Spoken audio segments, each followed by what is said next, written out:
Hey everyone. Oh yeah, it's that time again. Well, not again, this is my first time doing it, but time for my take on the 6v6 versus 5v5 debate. One of the most controversial topics in the Overwatch community. And goodness me, if I don't give my opinion, I'm gonna end up like that kid with the veins popping out of his face. That meme, you guys know that meme, you know what I'm talking about. But I will say this from the start. I'm gonna go through every argument and be as fair as I possibly can. But I will say it'll be kind of apparent that I do prefer the 6v6 format in almost every single way for the main problems, right? Not just because I want to go back like my generation did it better. No, I do think it was better for the game, but I don't think that 5v5 is like lost, right? Especially with this patch, they show that there's a lot they can do, but I do want to kind of give a fair analysis of what I think is happening and how I think things can be fixed.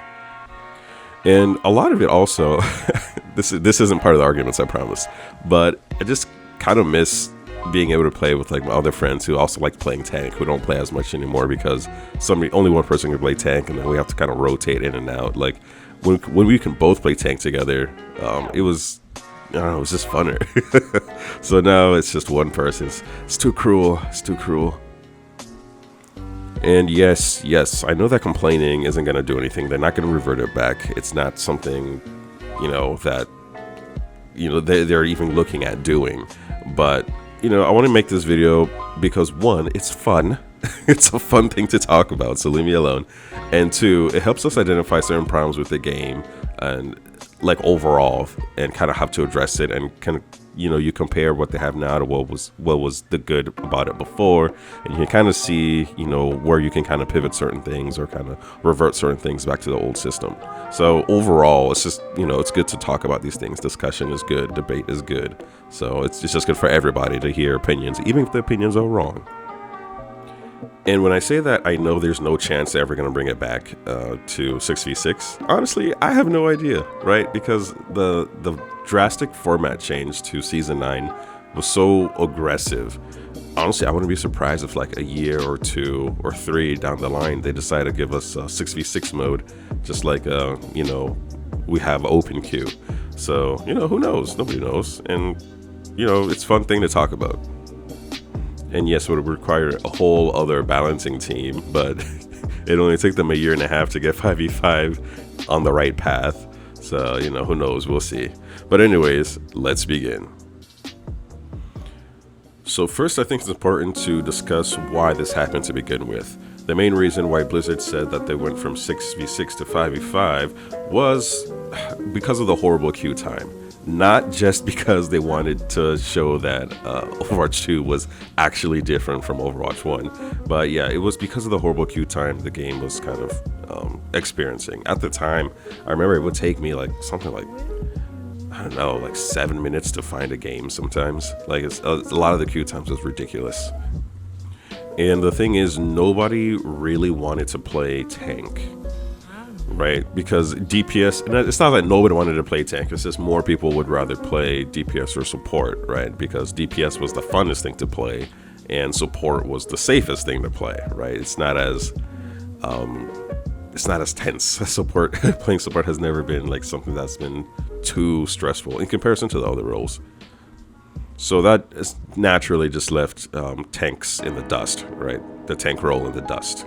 So now we only require one tank to be in the game, so that we don't have to wait to collect 2 to start the game, right? So that makes sense. You essentially cut the time to get a tank in half. And the second reason they gave for the change was that it would make the game a lot easier for them to balance. And I don't know if that meant like balancing the tanks or just balancing the entire game like as a whole. But either way, it doesn't really matter because this was just a bold-faced lie. Like, this was a horrible lie. There is no way this made the game easier to balance because the game was broken for at least a year. While when they decided to stop working on Overwatch 1, it was in a good place. There's a specific period, I forgot what the game overall was in a really good place, and there were the problems of double shield and things like that, but they stopped. We're gonna get into all that. So yeah. Anyways, another thing to remember is when they originally kind of announced this and spoke about how it's going to be easier to balance, people naturally said that, they were worried about like counter picking and things like that.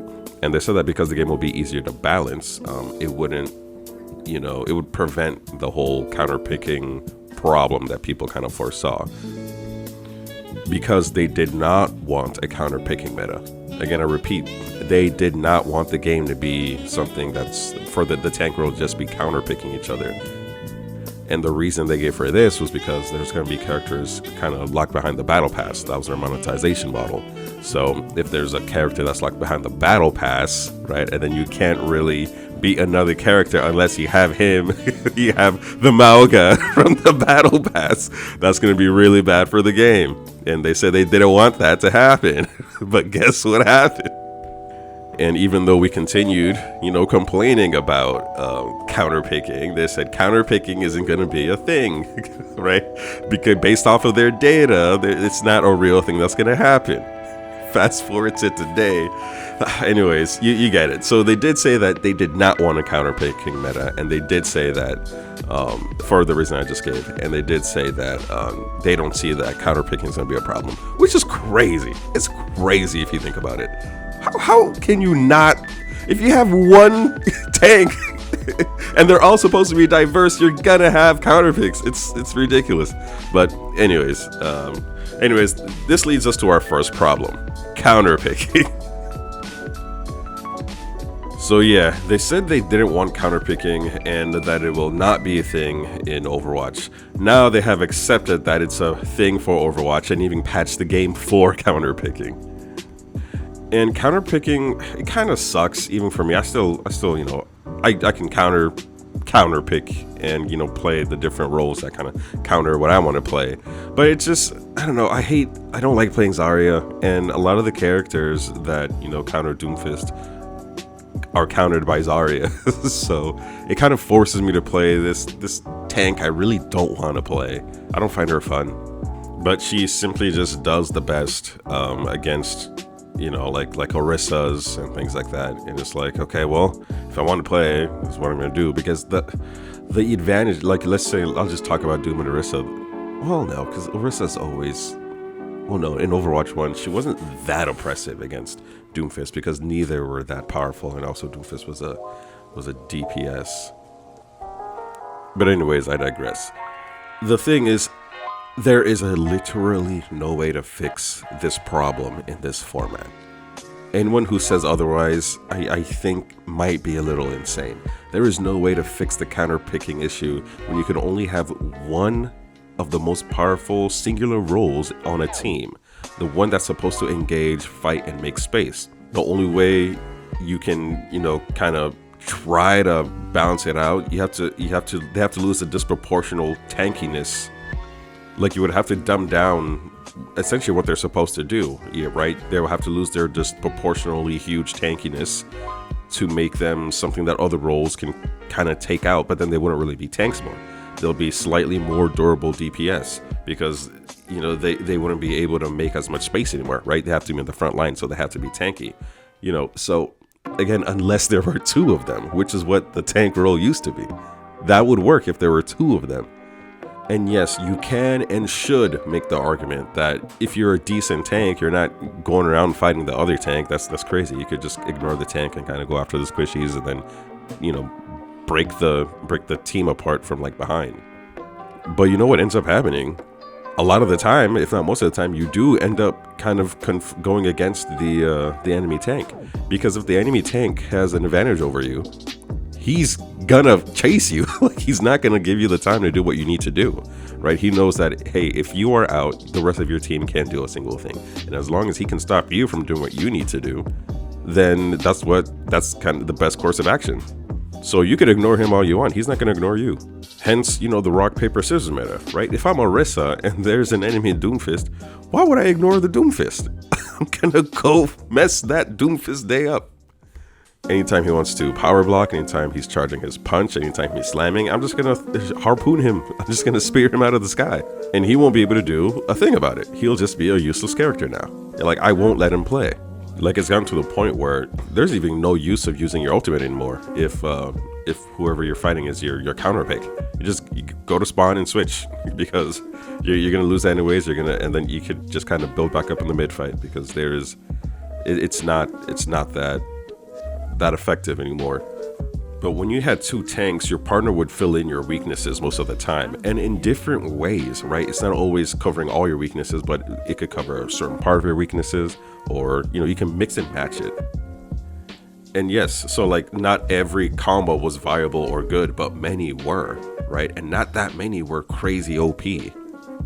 Sometimes some interactions were OP, but then it would be easier to identify because it's only those two together doing this one thing, this one specific thing. So you can kind of see how you can like kind of globally, patch that. So that was the thing. Having two weaker tanks, when I say weaker, I mean like not the raid bosses that they are now, but having two weaker tanks made things less polarizing, right? It was less extreme. It's the whole separation of powers for the sake of consistency. Now we're stuck with an all or nothing rock paper scissors playstyle, and it's just more extreme and more consequential and clunky. I think consequential was the word I was looking for. And this extreme consequentialness goes into a subcategory of this problem, and it's a skill issue, or the decreased amount of skill required. So if I am clearly a better player than another player, but then they switch to something that counters my tank and they become kind of equal to me, I think we could all agree that that's not good for the game, right? Because of how consequential the counter picking is, right? It boosts you up a certain amount to be able to contend with somebody who probably has better positioning, better timing, but like a better flow, all that type of stuff, because you just kind of stop them from doing what they need to do. And the problem with this is if I have to switch to a character that I'm not as good at playing to counter your character, it's not good. That's not a good way for the game to be played. And yes, I know that playing multiple characters is a skill on its own, but I know you can see the problem with this, right? It's like, oh, now, although I'm better at the game mechanics, I'm better at positioning, I'm better at all these other things, we're kind of still equal because I'm not this good at this character, and because the character I was good with, he switched into something that just counters me. So now I have to counter him. I can't just be really good on this character. I have to play a character that I'm not as good at, but because they naturally just have an advantage over him, then we can contend with each other. Like that's not good. That's not good. And this was made insanely apparent when with Mauga, right? We've all seen the video, the guy who's better than the other player, but then the guy goes to Mauga and then just starts destroying him. So he leaves the game, he buys Mauga, goes back into the game and just whoops his ass. That's exactly what I'm talking about. And if you don't have it, well, good luck, kid. And what's frustrating is Blizzard themselves said they did not want this. If it is something that they wanted to do, like from the start of the game, they said, like, we do want this kind of counter-picking thing. We want everybody kind of switching around. We want the tanks to be switching around all the time. I think we'd have a different conversation. I think the conversation would be different. I do believe that. But they said that they didn't want this, and now they're saying that they're okay with it only because they failed at their original goal. And I'm not saying that tanks shouldn't have some form of advantage over others. That's impossible, right? Nothing's ever going to be perfect. But right now, the advantages are way too apparent.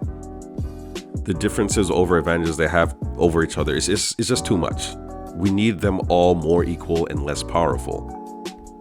And honestly, this kind of mirrors the design philosophy of a lot of the new Overwatch 2 characters. This is all just a side note, because I've said before that the big problem with let's say support abilities is that they're very powerful. There's no counterplay to them, so they suck to play against. But as the person playing those characters, you can only do these things like once every 15 to 20, 30 seconds. Not 30 seconds. But so it's not fun to play against, and it's not fun to play as, right? So it doesn't feel good. And my critique of that was that these moves should be made less powerful, but you should be able to use it more. That way it doesn't feel as bad for the person being, dunked on by these moves, like let's say Immortality Field, things like that. But also as the player, you have more things to do, right? You just have more things to press. It's just funner for everybody that way. But anyways, let's move on to the next topic. And this one is going to be split into maybe 3 different subcategories. But it's essentially what we lost by losing an off-tank. So losing the off-tank role caused so many heavy changes to the game that I don't think the dev team, well maybe they did, I don't know, but I don't think they anticipated. If you remember in Overwatch 1, you had the main tank, which is more of kind of like the core of the team, the core defense, more stationary defense of the team. He would kind of inch forward and kind of take the space over here, kind of, if you want a protection, you kind of just run behind him, let's say running behind the Reinhardt shield, or he would kind of put down the area you would be playing around. Essentially, that's what the main tank will be doing.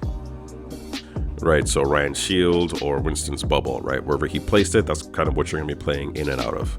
While the off tank was more of, how do I describe it? Like movable protection, if that makes sense. Where they would be moving around protecting the teammates, right? So like D.Va would be zipping back and forth, to swallow up whatever's attacking her teammates, and Zarya would be, putting her shield on her bubble on whoever might be needing it at the time. So it was much more malleable way of defending the team. So when we lost the off tank, 3 things were affected by this. First is the support class, and we all know what happened with the support class, but let's go through that real quick, and then I'll explain how that affected the game. The entire reason why the support class became so broken was because of the 5v5 format, like entirely. Like, let's review what happened, right? We lost 1 tank, so we changed all tanks to be closer to what a main tank was, right? So they're supposed to kind of play closer to the team, but they're not really supposed to kind of be going around. Because of this, support characters essentially kind of lost their protection, right? And they kind of screeched to the high heavens, and Blizzard reacted and made a whole bunch of changes, right? And it's because they did not know how to defend themselves, right? Before that will be the off tank's job to kind of really do the peeling. So yeah, so Blizzard started buffing them. And 2 things happened, right? They kept getting buffed, but also eventually they just kind of learned how to defend themselves. So they essentially, like the buffing they got kind of snowballed, and then they essentially became gods.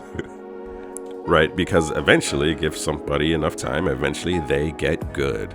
So we get to the point where support characters were doing equal or even more, many cases more damage than DPS, while being able to heal themselves and having broken utility moves. And even I would say this also kind of still applies to now, if I'm being honest. I'll make a different video on that. But when I play Tracer, it is still easier for me to kill a DPS than to kill a support character. Now, it doesn't mean I don't get value from it, right? If I'm distracting, the back line and they're not healing their team, like if I'm harassing both of the support characters, they're not healing the team, then that is some value, right? I'm taking out their cooldowns and all that type of stuff. But before, Zen was the only DPS character that hit like a truck, because he was designed for that. But now you got Kiriko, teleporting through 3 walls, repositioning herself and headshotting you from across the battlefield. So there's still a problem there, but yeah. And yes, Season 9 has mitigated this a bit. But again, like support is still DPS like right now. Like actually the best support characters are the DPS characters, right? Because Annas are struggling, Mercy's are struggling, mainly because of the DPS passive. So even now, like the value, and they just did the mid-season patch, so maybe things might change because the what do you call that? The DPS passive has been nerfed a little, but even now, the most valuable support characters are the ones that don't do that much healing. It's the ones that focus more on damage and surviving. That's why Moira is arguably the like top 2, top 3 support characters right now. Right? She doesn't die. She's very easy to play. She does a lot of damage. She's just very mobile. Like it's not necessarily her healing that's kind of doing everything, but she also heals a lot, right? If everybody's kind of like together, she just kind of sprays it, everybody gets it. So yeah, I personally still think that support needs a nerf to their damage, unless it's like Zen or Illari, right? Characters who were designed to kind of have low healing in exchange for high damage. And yes, Illari, I would say Illari has low healing because that pylon is really easy to take out. So you should be taking it out all the time to cripple her healing. But yeah, I think like if there's a 1v1 between the DPS and a support character, 7 out of 10 times, like the DPS character should win. Like I think that's how it should be. But nowadays, like what, 50-50, if even. Like it could be 60-40 favoring the support characters. But they have mitigated the problems with support characters a lot with season 9 patch. So you know, we'll give them time. So you could kind of say in a way, I guess the second thing that was affected by the removal of the off tank was it emboldened snipers, right? If you remember, snipers were a crazy problem at the beginning of the game, right? Widow would absolutely dominate you on certain maps. Well, that's still the case like today, right? On certain maps, Widow is just still kind of ridiculous, but it was worse before. I think it was worse before. And we all remember Sojourn was completely dominating the game for like the first 2-3 seasons. And that was mainly because of her railgun, which is, you know, effectively like a sniper weapon. And then you have Hanzo, but Hanzo always just kind of sucks to play against, but, you know, whatever. So yeah, the reason for this was because we lost the off tank, right? Because when we had the off tank, let's say the diva that can leave her team to go dive the sniper because she knows that the main tank is still back with the team to kind of give them some form of protection, that way of playing is no longer there, right? The Roadhog that could just leave his team, walk around and scare the Widow away or the Sojourn away. It's not happening like that anymore. And I know I give that Hog example, and yeah, Hog being able to kind of go around and one-shot anybody he wanted was not healthy for the game. But you know what I'm saying, right? There was other things that, like the off tank would be able to kind of go in and then come back knowing that the team is safe. And it wasn't like OP or anything, right? Because back then, like the tanks could very easily be killed by DPS. Because they weren't the raid bosses that they are today, right? They didn't have this crazy amount of HP and have all these crazy abilities that just kind of made them win every single 1v1. So what did that cause, right? Now the DPS characters are the characters who have to go on the flank to go get the Widow, to go get the Sojourn, but then that just kind of leaves the support characters in the back by themselves, which again is what caused what we first talked about, right? All the buffs that support characters got, because there was nobody there with them. All this because now the tank role is entirely just stuck within a certain range of the team, or else, you know, you're not doing anything for the team. Which I guess this can also kind of feed into the third thing that losing the off tank did, right? And it's the mobility creep. You want to know why Ryan Shields is effectively useless? Why Kiriko can teleport through 7 walls, go to Jamaica, and suddenly appear behind you and headshot you? And why Lucio and Moira are both high-tier support characters? Well, it's because everybody needs to have high maneuverability to get into the fight and to get out of the fight, just the way off-tanks used to. So now we're all zipping around Reinhardt. So now we gave Zenyatta the Spartan kick because we can't give him mobility. That'll go against his whole, I guess, original design philosophy. And not because of everybody being so mobile and the travel time of Orissa's primary fire, we're just going to take off all fall-off damage because it's really hard for her to hit anybody who's, you know, a decent range away. Now, the last one is more speculation than anything, but you get what I'm saying. So yeah, these 3 things are 3 things that have been made worse because of the removal of the off-tank role. As for mobility, I don't know if I would say that was worse, especially as someone who only plays really mobile characters like, you know, Doomfist and, you know, Echo, Genji, Tracer. Like it has caused some obvious problems, but, you know, I don't think it's completely bad, at least for the mobility part. But yeah, next, let's move to the next topic. Balancing was easier in 6v6. Well, yeah, balancing was easier. I'll just call it balancing was easier. Balancing was much easier in 6v6 because everything was less consequential, right? That's the problem. That's the thing with balancing, right? If something is too consequential, it's not balanced. But if everything is less consequential, it mitigates the potential problems with making changes. There are much more variables to work with. So you could kind of pull a string here, see how it affects things, pull a string there, see how that affects things. And either way, it doesn't break things. It just doesn't break the game. And yeah, there are problems here and there, right? Like, let's say Zarya and ball, right? Where Zarya would just bubble the ball, and then there's nothing you can do to the ball. And, you know, that sucks to play against. But at the same time, like, the problem was more ball than Zarya. Mainly because ball has an insanely high skill floor and an insanely high skill ceiling that I just think he's like a not well designed character. He has some big problems. But that's a different problem. I should do another how to fix a Hammond video, Wrecking Ball video.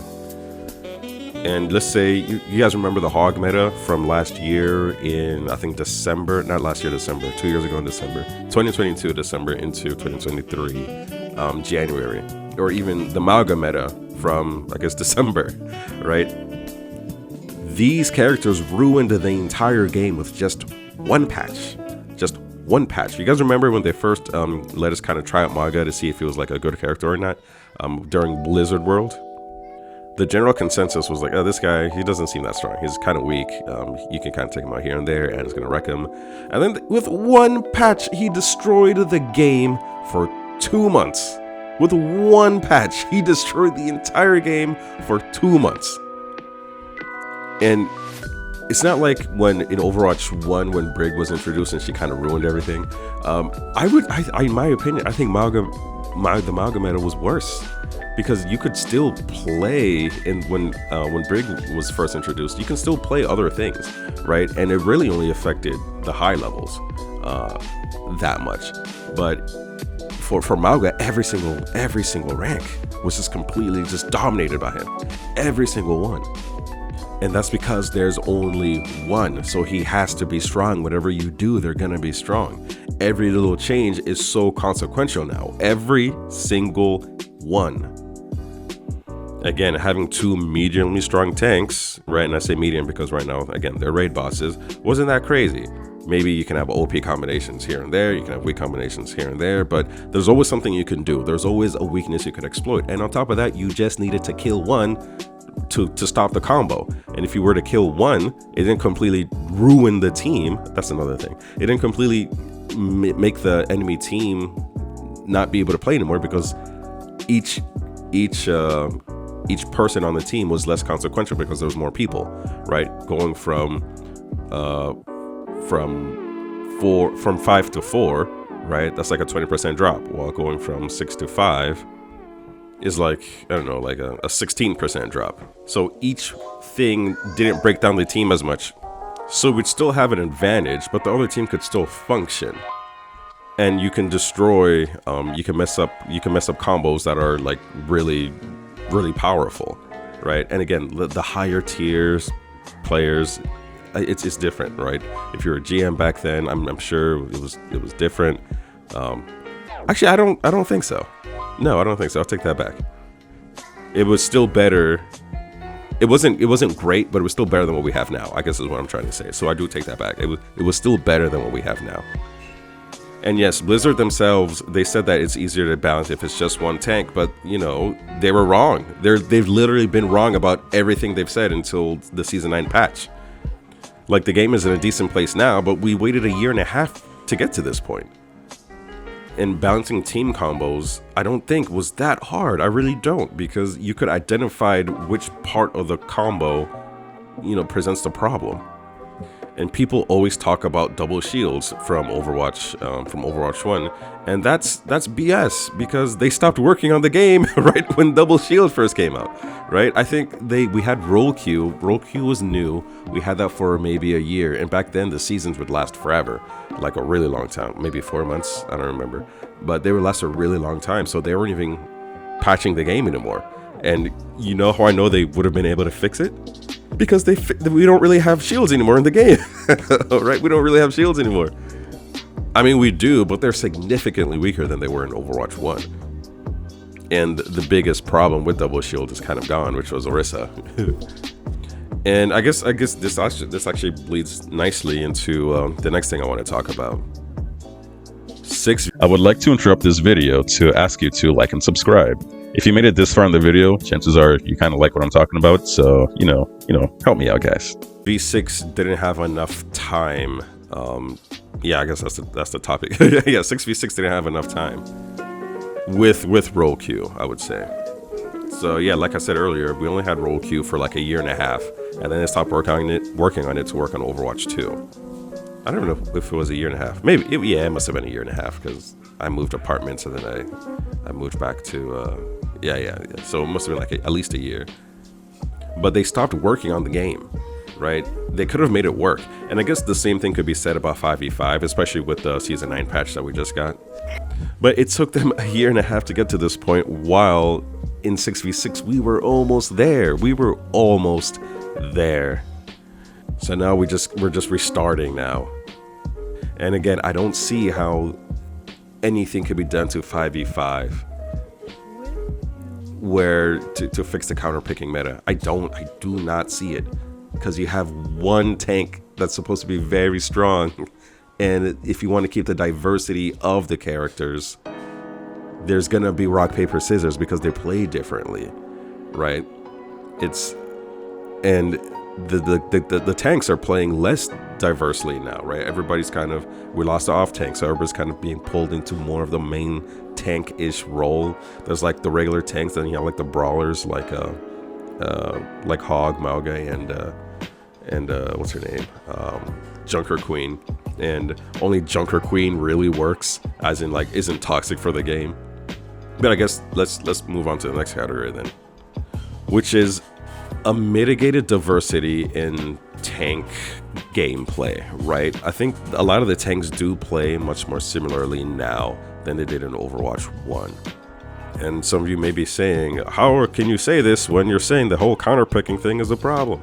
Well, yes, it's still a problem, but it's also that a lot of them are playing in a very similar style. Like I explained earlier, like you can't go that far.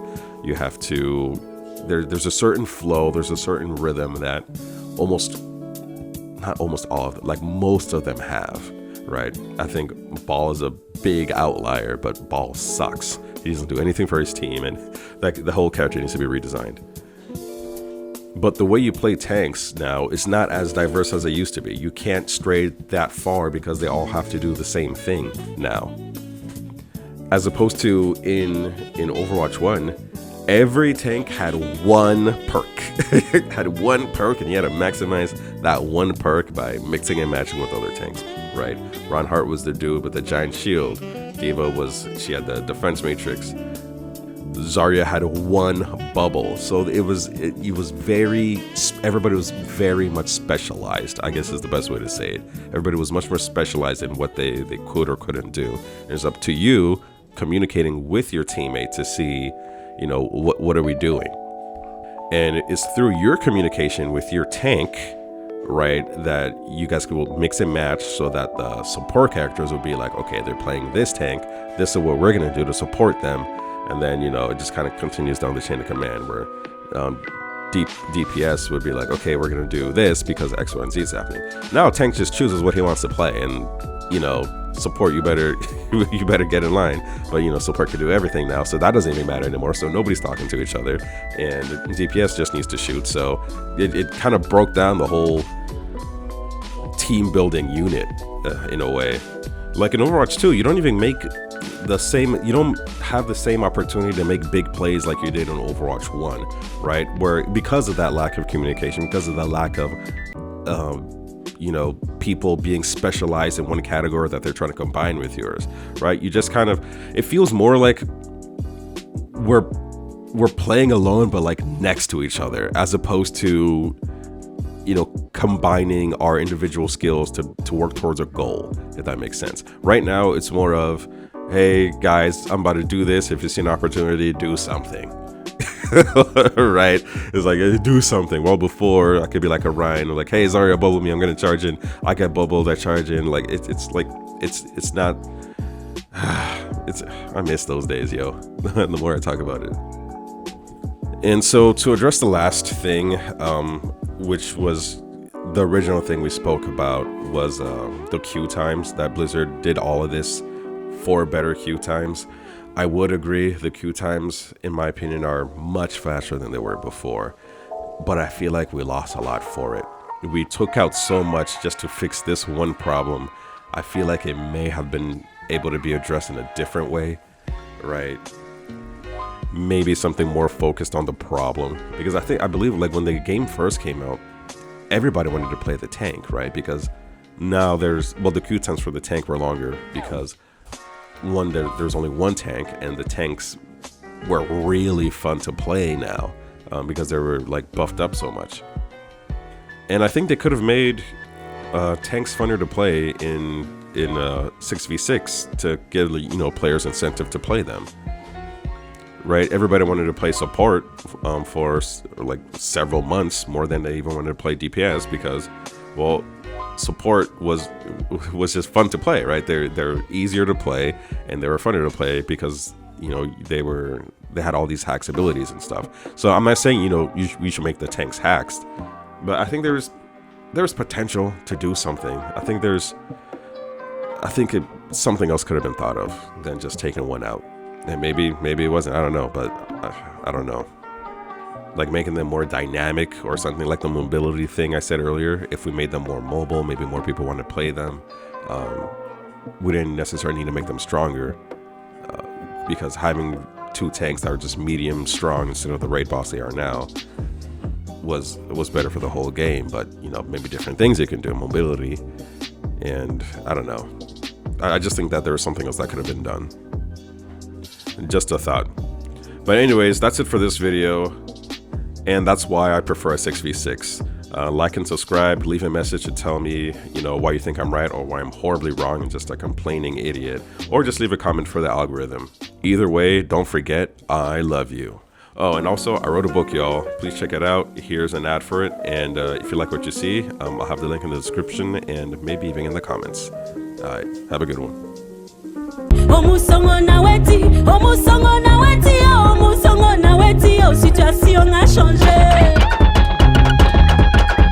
Confaga, Roots of a Very Old Tree, a high fantasy young adult book with a modern take on African mythology.